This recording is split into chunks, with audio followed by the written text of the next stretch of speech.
హల్లెలూయా. మనోళ్ళు పాటలు అయితే పాడతారు. ఉండలేనయ్యా నేను బ్రతుకాలేనయ్యా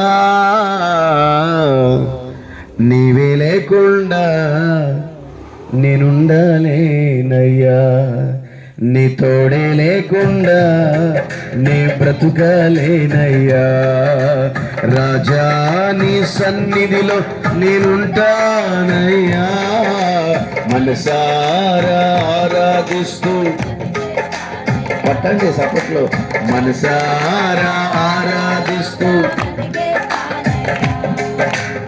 ఉండలేనయ్యా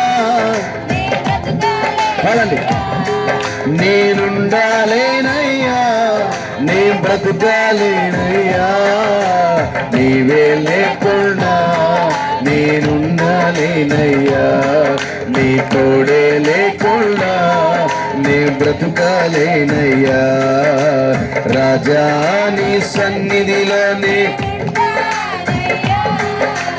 మనసారా ఆరాధిస్తూ బ్రతికేస్తానయ్యా రాజా నీ సన్నిధిలోనే మనసారా ఆరాధిస్తూ బ్రతికేస్తానయ్యా నీ సన్నిధానములో సంపూర్ణ సంతోషం ఆరాధించుకొని విలువైన అవకాశం పడదాం నీ సన్నిధానములో సంపూర్ణ సంతోషం ఆరాధించుకొని విలువైన అవకాశం కోల్పోయినవన్నీ నాకు ఇచ్చుటకును పరల నుండి బ్రతికించుటకును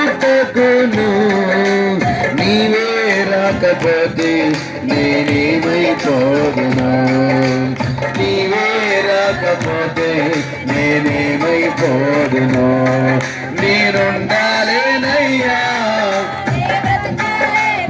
మనసారా నేనుండాలేనయ్యా నీ బ్రతుకాలేనయ్యా నీవే లేకుండా చప్పట్లో మనసారా కొట్టండి నీ తోడే లేకుండా నీ బ్రతుకాలేనయ్యా చాలు చాలు హల్లెలూయా. ఎంత బాగా పాడుతున్నారండి పాటలో. Praise lord.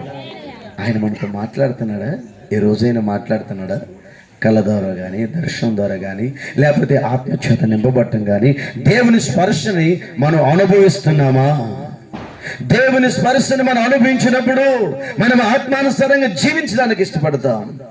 ప్రేమైనటువంటి దేవుని బిడ్డలారా గమనించండి, మన పిల్లల మీద మన సంతానం మీద ఏమి కుమ్మరించబడాలి చెప్పండి. నేను ఈరోజు ఇక్కడ ప్రసంగానికి సిద్ధపడ్డప్పుడు దేవుడు ఆత్మ గురించి చెప్పమన్నాడు. Praise Lord. గడి చెప్పండి హల్లెలూయా. ఎందుకంటే ప్రేమైనటువంటి దేవుని బిడ్డారా మన పైన దేవుని ఆత్మ ఉంటే మన పిల్లల పైన దేవుని ఆత్మ ఉంటుంది. మన పిల్లల పైన దేవుని ఆత్మ ఉందనుకోండి, వాళ్ళు చూడండి పెద్దవాళ్ళైనప్పుడు కూడా మాటలో కానీ ప్రవర్తనలో కానీ ఏమాత్రం తప్పిపోరని సమూయేలు గ్రంథంలో రాయబడి ఉంది. Praise Lord. గడి చెప్పండి హల్లెలూయా. మన పిల్లలు మన మాట వింటారు దేవుని ఆత్మ ఉన్నప్పుడు. మన పిల్లలు ఆడపిల్లలే కావచ్చు మగపిల్లలే కావచ్చు, చిన్నవారై ఉండొచ్చు లేకపోతే పెద్దవారై కూడా ఉండొచ్చు. ఇప్పుడు చెప్పే మాట ఏంటంటే చాలా మంది అయ్యా చిన్నప్పుడు చాలా బుద్ధిగా ఉందయ్యా ఈ పిల్ల, చిన్నప్పుడు చాలా చాలా బుద్ధిగా ఉన్నాడయ్యా ఈ పిల్లగాడు, అర్థమైందా? ఇప్పుడయ్యా మాట వింటలేదయ్యా, వాడి కోసం ఏం చేయాలంట? ప్రార్థన చేయ్యా. ఆ పిల్ల కోసం ప్రార్థన చేయ్యా. ఆ పిల్ల ఎక్కువ చూకుంది మాకు చెమటలు పడుతున్నాయి అయ్యా, వాడు ఎక్కువ చేయకుంది మాకు చెమటలు పడుతున్నాయి అయ్యా, చాలా మిడిమాలంగా తయారైపోతున్నారు అయ్యా, ఈ కాలం పిల్లల్ని ఏం చేయాలో కూడా అర్థం కావట్లేదు అయ్యా అని అడుగుతున్నారు. ఎందుకమ్మా? దేవుని ఆత్మ లేకపోతే నీ పిల్లలు ఏమైపోతారో నీకు అసలు తెలియదు. సండే స్కూల్కి నడిపించాలా, ప్రార్థనకి మందిరానికి తీసుకొని రావాలా, మన పిల్లల పైన ఆత్మ పని చేయాలి. ఆ ఆత్మ మన పిల్లల పైన లేకపోయినట్లయితే వాళ్ళు సినిమాలు కాడో సీరియల్ కాడో ఎక్కడో కూర్చున్నట్లయితే వాళ్ళ మీదకి ఏ ఆత్మ పని చేసిద్ది చెప్పండి అమ్మా, అక్కలందరూ చెప్పండి. ఏ ఆత్మ పని చేసిద్ది? అదే ఆత్మ పనిచేసిద్ది. వినుటి వలన ఏం కలుగును? ఏం వినాలి మన పిల్లలు? ఏం వినాలి? దేవుని వాక్యం వినాలి. దేవుని మాటలు వినాలి. ఎప్పుడైతే దేవుని మాటలు వింటారో, దేవుని వాక్యం వింటారో, ఆ పిల్లలు ఎలా ఉంటారంటే బహుగా ఆశీర్వదించబడతారు. Praise the lord. మన సంతానం మీద ఏముండాలి? ఏముండాలమ్మా? దేవుని ఆత్మ ఉండాలి. సరే, ఆత్మ ఎందుకు పాస్టర్ గారు? చూడండి, ఆత్మ ఎందుకో కొన్ని విషయాలు చెప్తాను నేను. చక్కగా రాసుకొని నోట్ చేసుకోండి మీరు. Praise the Lord. చదువుకున్న వాళ్ళు ఉన్నారు కదా, రాసుకోండి. యేస్కేలు గ్రంథం 36వ అధ్యాయం 27వ వచనం చదవండి. యేస్కేలు ప్రవచన గ్రంథం 36:27.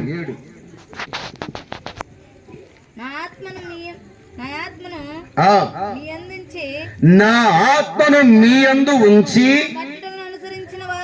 నా కట్టడలు అనుసరించు వారిని గాను, నా నిధులను గైకొని వారు గాను మిమ్మల్ని చేస్తాను. ఆత్మ ఎందుకంట? మా ఆత్మ ఎందుకంట? దేవుని ఆత్మ ఎవరిలో ఉంటుందో వాళ్ళు ఎలా ఉంటారంటే, ఏమని రాశాడు? వారిని నా కట్టడలను అనుసరించే వారిగా, కట్టడలు అనుసరించే వారిగాను, నా నిధులను గైకొని వారుగాను మిమ్మల్ని చేస్తాను. వాక్యం వింటే సరిపోదు, వినాలి. చెప్పండి. ఇంకోటి ఏంటంట? అనుసరించాలి. ఆత్మ లేని వాళ్ళు విన్నా అనుసరించరు. ఆత్మ ఉన్న వాళ్ళు వింటారు, దానిని గ్యారంటీగా అనుసరిస్తారు. ఈ రోజుల్లో దేవుని వాక్యాన్ని వింటున్నారు కానీ, దేవుని వాక్యాన్ని ఎక్కడ చెప్తున్నా వింటున్నారు కానీ వాక్యాన్ని అనుసరించగలుగుతున్నారా? ఆత్మ ఉన్న వాళ్ళు దేవుని వాక్యాన్ని అనుసరిస్తారంట. చప్పట్లు కొట్టండి. హల్లెలూయా, హల్లెలూయా. ఆయన కట్టడలు, ఆయన ఆజ్ఞలను అనుసరిస్తారు. దేవుని ఆత్మ చేత నడిపించబడే విశ్వాసులు కావచ్చు, సేవకులు కావచ్చు. ఆత్మ ఎవరికైతే ఉండదో వాళ్ళు ఏం చేస్తున్నారో వాళ్ళకి అసలు అర్థమే కాదు. బూతులైంది ఇట్టేస్తారు. ప్రేమైన దేవుని బిడ్డలారా గమనించండి. ఇక్కడ మాటలు అక్కడైనా చెప్పేస్తారు, అక్కడ మాటలు ఎక్కడైనా చెప్పేస్తారు. అల్లరి ఉంటుంది, గొడవలుంటాయి, తగాదులుంటాయి, తన్నుకోటాలుంటాయి, పొడుచుకోటాలుంటాయి, గుద్దుకోటాలుంటాయి, అరుచుకోటాలుంటాయి. ప్రతి నీచమైనటువంటి కార్యాలు ప్రజల్లో జరుగుతాయి. ఎప్పుడు? అమ్మమ్మ చెప్పండి అమ్మా. ఆత్మ లేనప్పుడు. ఆయన ఆత్మ గనక మన మీద ఉందనుకోండి, మనం ఏం చేస్తామని రాశారు? చదవండి మరలా మాట ఒకసారి. నా ఆత్మను మీ యందు ఉంచి నా కట్టడలను అనుసరించు వారిగాను, నా నిధులను గైకొని వారిగాను నేను మిమ్మల్ని చేస్తాను. అందుకని మనకి ఏమవసరం? చెప్పండి చెప్పండి, అందరు చెప్పండి అమ్మా.